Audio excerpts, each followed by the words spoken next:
Welcome to the Totally Awesome Fishing Show.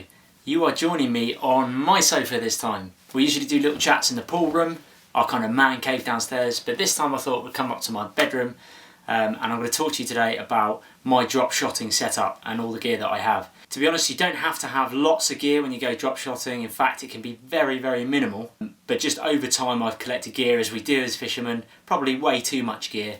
But I thought I'd give you just a brief run through basically of my complete setup, as it is autumn time now, coming in late autumn, winter, which in the UK is a really, really good time for drop shotting, especially for perch. To begin with, I'm going to start with the nuts and bolts of it all, and that is the fishing rod and reel. Now I'm not going to mention brands at all in this video. All I will mention is sizes, lengths, things like that. Let's check out the rod. Now I've done quite a bit of drop shotting now for a couple of years, and I've made a sort of small series called Dropshot Diaries, which you can see in a link. I'll put a link just up there if you want to check out that series. I've done 2 episodes so far. I am in the process of filming the 3rd episode. And I get a lot of questions saying, what rods do I need? Is there a specific drop shot rod out there? To be honest, probably with the companies nowadays, there probably is a specific drop shot rod out there. There tends to always be a rod for everything nowadays.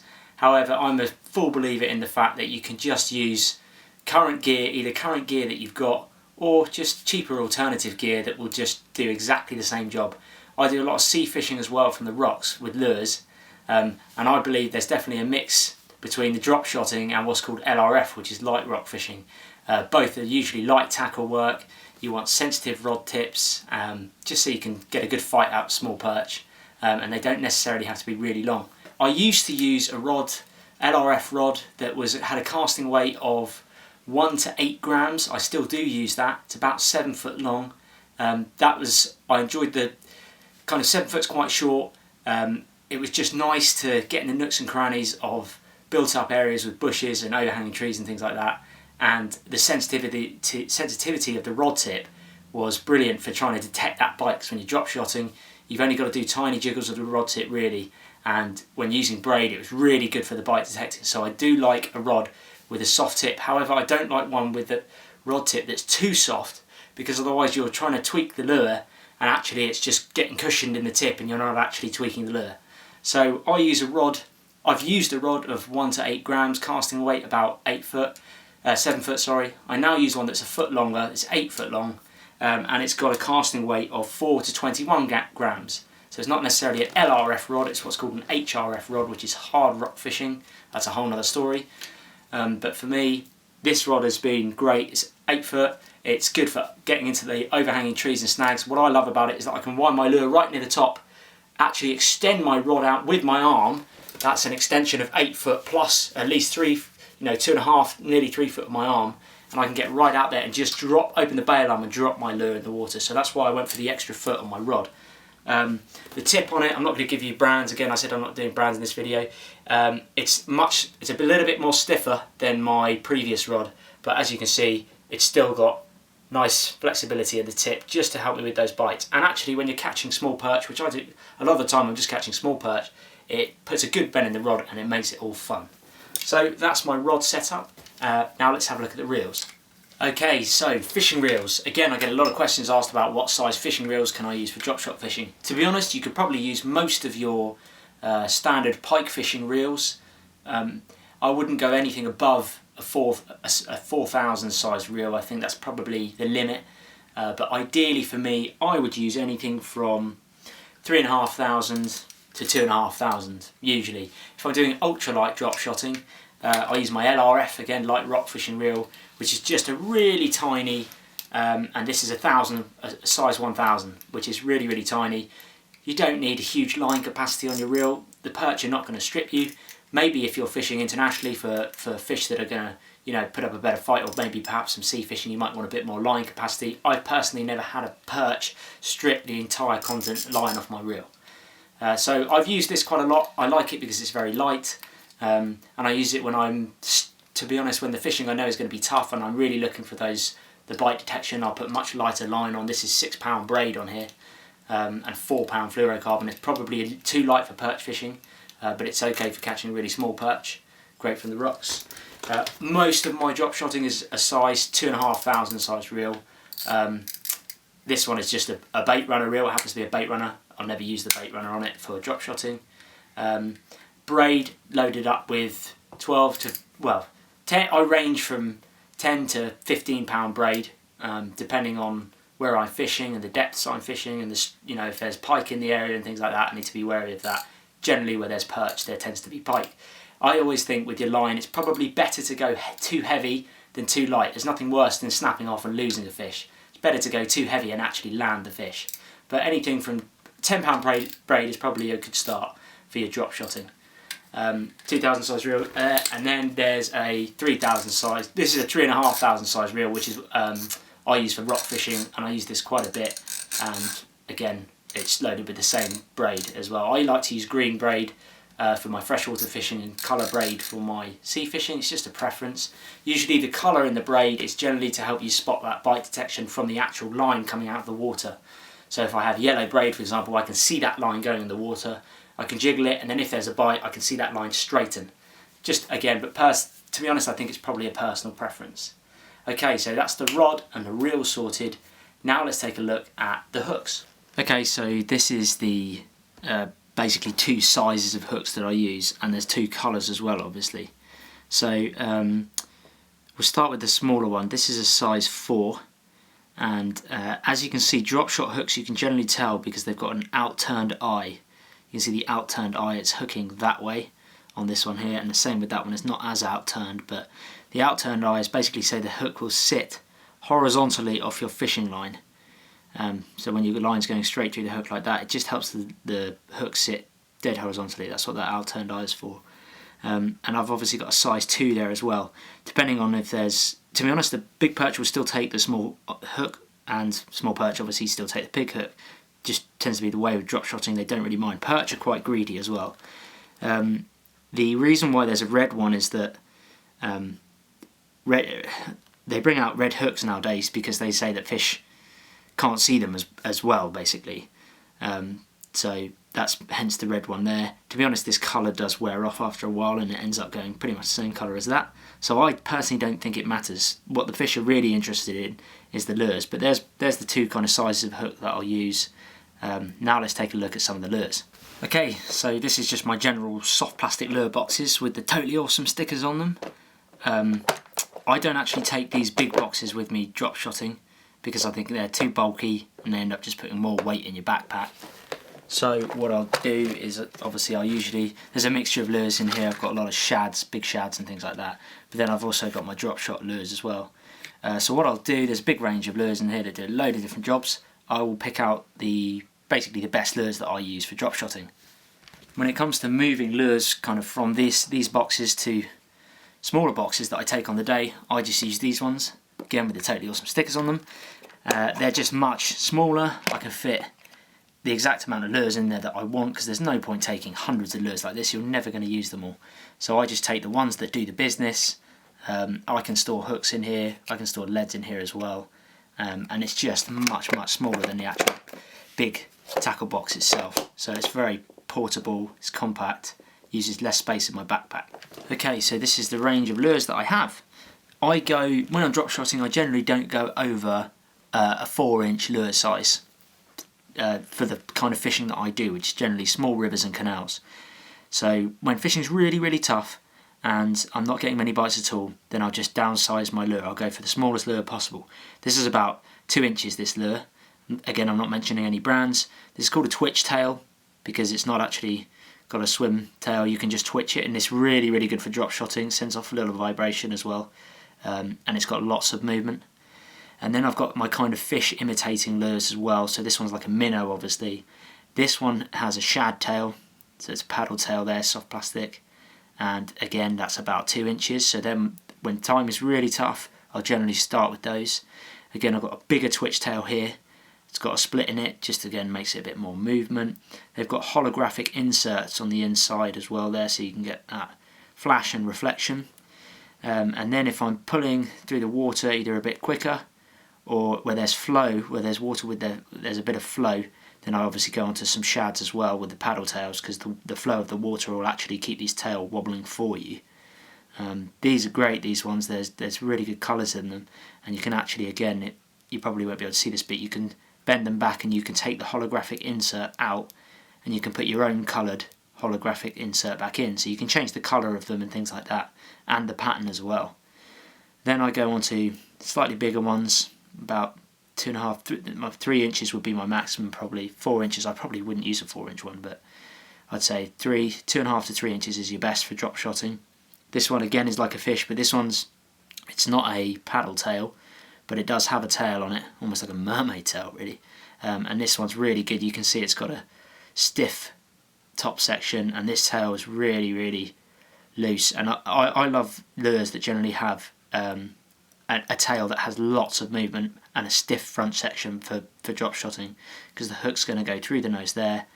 That bit will stay stiff, but that tail section will give off lots of movement. And then you've got kind of out of the ordinary type ones here, which still catch me lots of fish. This kind of has a swim tail as well. This will swim, this split tail back here, and it's also got the kind of squid-like tentacles at the front here, which is also great for vertical jigging, because these basically tentacles just pulsate, and which I find is really, really good for vertical jigging. And then this is my, those of you that watch my Dropshot diaries will know that this is my favourite lure. It's the company that make these lures have incredible materials that they use with this everlasting formula, and you can see how much stretch. If I stretch that lure, you can see how much stretch that has. So they're very, very durable and they last for a long, long time. But you can get fish after fish after fish, and it just keeps. They can bite and pull it, and generally it just keeps going. And if I pull this one out, you can see it's got that stiff nose section to it, where the ridges are really close together, and then a supple tail section, which I really love. And if you look how that sits as I'm holding that, that is awesome for drop shotting. You hook it through the nose, jig it up and down, and that tail's got lots and lots of movement. So that's just the range of lures that I use. To be honest, that is literally my arsenal. That's my lure arsenal there. If I could take, 8 or 10 lures only fishing, it would be those. If I had to take 4 lures only for fishing, my go-to lure, the first one I put on the hook, number 1 lure would be this one. This one here, that's definitely lure number 1. And then if things are really, really tough, I'd probably start with a fish imitating one like that, the little minnow. If I'm going for bigger perch and the river's pushing slightly, then I'll go for probably that one. And if I'm looking to try and attract the attention of perch and go for something a bit different, I would go for that. That's probably my 4 mainstay lures. What I'll do is I'll show you quickly how I hook these lures. Hopefully you guys can see this from this angle, but if you imagine the hook is obviously sitting out to the side like that, I personally, when I'm drop shotting with whatever lure I'm using, I generally always hook it just through the nose, the front of the lure, at literally about 3-4 millimeters in, if that. Just like that. There's 2 reasons why I do this. The first reason is that it will increase the hook hold when a fish does bite, because there's lots of hook showing. That doesn't spook the fish at all when there's lots of hook showing like that, but there's a much better chance if a fish came and swam along here and bit into this, he's got lots of hook to get a hold of there, so I've got a better chance of a hook hold. Whereas if I went much further in like that, you can see that already that hook is then, that lure, A, it's not sitting right, and B, it's going to get right close to the barb and to the nose of the hook there as well, and it's just not going to, it's going to affect the fish's chances of actually getting hooked. So I go right through the nose. You can go through the front of the nose as well of a lure like this, and then come out to the side, and that makes your lure sit completely differently. That actually makes your lure sit just like this. And this works quite well actually. So it sits just at the bottom of the hook, so it's gone through the nose, through the front, comes up through the top, and then there's even more hook showing then, and you still got lots of movement. But obviously my favourite way is literally just like this. It's so simple. It's just that. The second reason, so that was the first reason for the hook hold. Second reason is it gives so much movement. Because I've only put it in a couple of millimeters in from the nose of the lure, it's got so much movement. It can almost move in every direction. You can see it can move side to side like that. It can move up and down. Obviously when it's in the water it'll slide, but it can move up and down like that.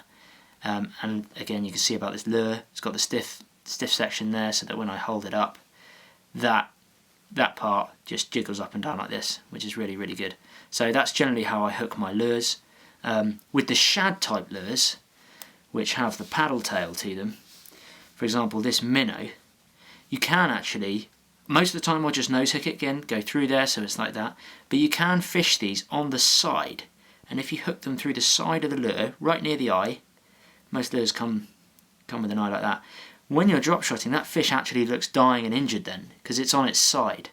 Obviously fish generally don't swim naturally like that. The perch know this, they think it's an injured fish, and it's a really good method. Again, if you're struggling for a bite, try putting it on the side. The other thing that helps as well is when it's a sunny day, that gives the best amount of chance for the sunlight to hit that holographic material if it's facing up.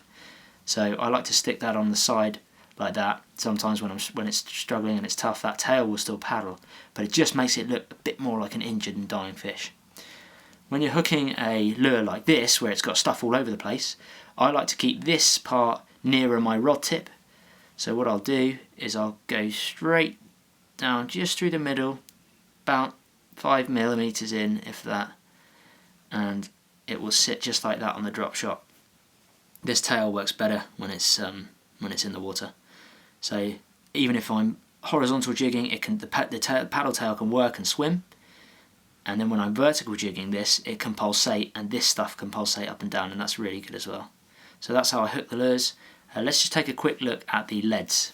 Okay, here's my lead box in the totally awesome arrangement, and this is just leads and swivels and everything. This is kind of all my leads I take for light lure work, and relatively heavy lure work as well. I've got my jig heads there, kind of big jig heads.